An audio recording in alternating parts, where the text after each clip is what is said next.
Welcome back বন্ধুরা, সবাই কেমন আছেন? আজকে আপনাদের সবাইকে বলবো যে কিছু কথা বলবো। আমি তো ভিডিও করি, কিন্তু আমার ভিডিওর কোয়ালিটি ভালো না, তাই আপনারা এত সাপোর্ট করেন না।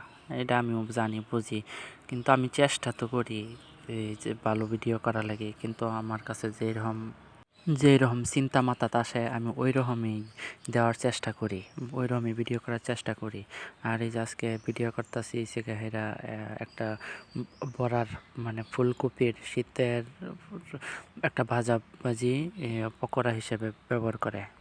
একটা বাটিতে কইরা কি কি নিছে আমি সব কিছু আপনাদেরকে দেখাইতাছি। হলুদ, মরিচ, ধনে, তারপরে বেসন, তারপরে হচ্ছে চালের গুঁড়া, তারপরে হচ্ছে লবণ, তারপরে কিছুটা কালো জিরা দিছি। কালো জিরা কিন্তু মৃত্যু ব্যতীত সকল রোগের ঔষধ, এটা কিন্তু আপনারা সবাই জানেন।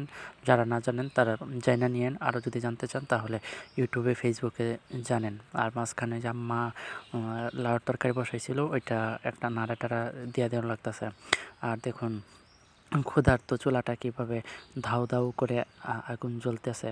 আর একদম আগুনের শিখাগুলো কীরকম লাল লাল লাল লাল হয়ে জ্বলতেছে। আর হাত দিয়া যখন হাত বাড়ায় এটা কাছে ডাকতেছে যে আয় আমার কাছে আয়।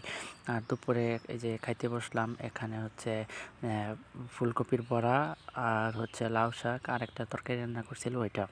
আর আমি আপনাদেরকে ভেঙে দেখাচ্ছিলাম যে এগুলো কিন্তু পুরো একদম রোস্টের মতো হয়েছে। এত মজা হয়েছে কি যে বলবো। সন্ধ্যার নাস্তা হিসেবে কিন্তু আপনারা এটা খেতে পারবেন। আমার কাছে তো খুবই ভালো লাগছে।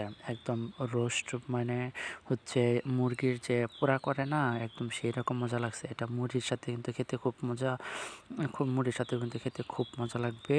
আপনি অন্য কাউকে নাস্তা হিসেবেও দিতে পারবেন, সকালের নাস্তা হিসেবে ভাত দিয়ে খেতে পারবেন। অনেকভাবেই খাওয়া যাবে। আপনারা যেভাবে খেতে চান সেভাবে খেতে পারবেন। কারো মুখে যদি রুচি না থাকে তাহলে এই রেসিপিটা কিন্তু এভাবে ফলো করে রান্না করে খেয়ে দেখবেন, অনেক মজা লাগবে।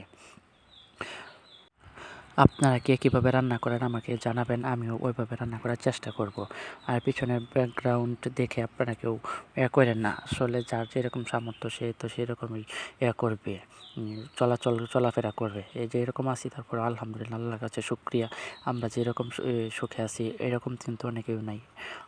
আমরা যেরকম অবস্থানে আছি এরকম অবস্থানে পৌঁছানোর অনেকেরই হয়তো বা স্বপ্ন।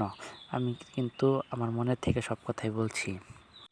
আর খাবারের সময় আমার কিন্তু বিভিন্ন রকম জিনিস ট্রাই করতে বেশি ভালো লাগে। ডালের সাথে বড়া দিয়ে খেতে কিন্তু খুব মজা লাগে। এখানে আমি কিন্তু লাউয়ের তরকারির সাথে কিন্তু এই বড়াটা দিয়ে আমি করতেছিলাম, খাইতেছিলাম। এটাও টেস্ট করতেছিলাম যে না, খুবই ভালো লাগছে। আলহামদুলিল্লাহ, আল্লাহ খাওয়াইছে, আল্লাহর কাছে অসংখ্য শুকরিয়া। তারপর খাওয়া দাওয়া শেষ করে ওই যে হাত ধুয়ে প্লেট ধুয়ে উঠে পড়তেছি। আপনারা সবাই ভালো থাকবেন।